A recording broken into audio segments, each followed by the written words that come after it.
પત્રકારની ફરજ છે કે તે જનતાના પ્રશ્નોને વાંચા આપે, પરંતુ જ્યારે જાહેર જનતા માટે થઈને પત્રકારોને જ ઉપવાસ ઉપર બેસવું પડે તો સમજી લો કે મુદ્દો કેટલો ગંભીર હશે।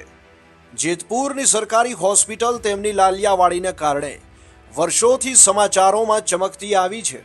દર્દીઓને પડતી હાલાકી હોય કે વહીવટી તંત્રની ખોરી નીતિ, આખરે ભોગવવાનું તો જાહેર જનતાને જ આવે છે।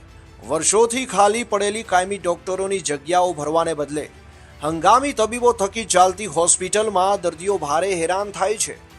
સમાચાર માધ્યમોમાં પણ અવારનવાર આ મુદ્દાઓને હાઇલાઇટ કરવા છતાં હજુ સુધી કોઈ ઉકેલ આવ્યો નથી।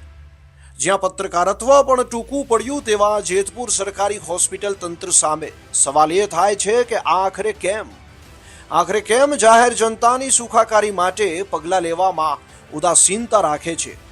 શું ગરીબ દર્દીઓને હેરાન પરેશાન કરવાનો સત્તાધીશોને પિશાચી આનંદ આવે છે કે શું?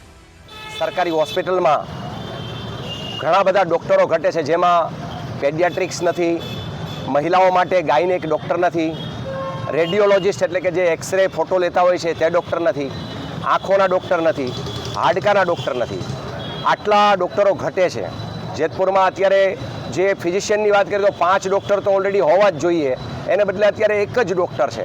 એટલે કે જેતપુર શહેર છે એની નગરપાલિકાની વાત કરીએ તો પણ A ગ્રેડ નગરપાલિકા છે, અને આ નગરપાલિકા આટલો ટેક્સ જે જનતા આપે છે એને કોઈ સુવિધા મળતી નથી। એક જ ડૉક્ટર છે, અને જેતપુરની OPDની વાત કરીએ, ડૉક્ટરના જે દર્દીઓની વાત કરીએ તો 700 થી 800 દર દિવસે પર ડે એટલા દર્દીઓ હોય છે। ત્યારે જેતપુરમાં ખરેખર જે મહેકમ મુજબ ડૉક્ટર હોવા જોઈએ એ પણ નથી। આ મહેકમ પણ જૂનો છે, જે 4 કે 5 ડૉક્ટરનો છે, ખરેખર અહીંયા 7 ડૉક્ટરની જરૂર છે, પણ જૂના મહેકમ પ્રમાણે કોઈ ફેરફાર કરવામાં આવ્યો નથી।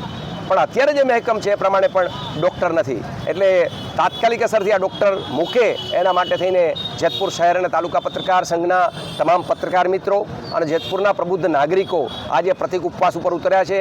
આ 3 દિવસ માટે અમે પ્રતિક ઉપવાસ ઉપર ઉતર્યા છીએ, અને જો અમારી આ માંગણી 3 દિવસની અંદર અમને બાંહેધરી આપવામાં નહીં આવે તો આવનારા સમયની અંદર અમે અનશન પણ કરીશું, ભૂખ હડતાલ પણ કરીશું।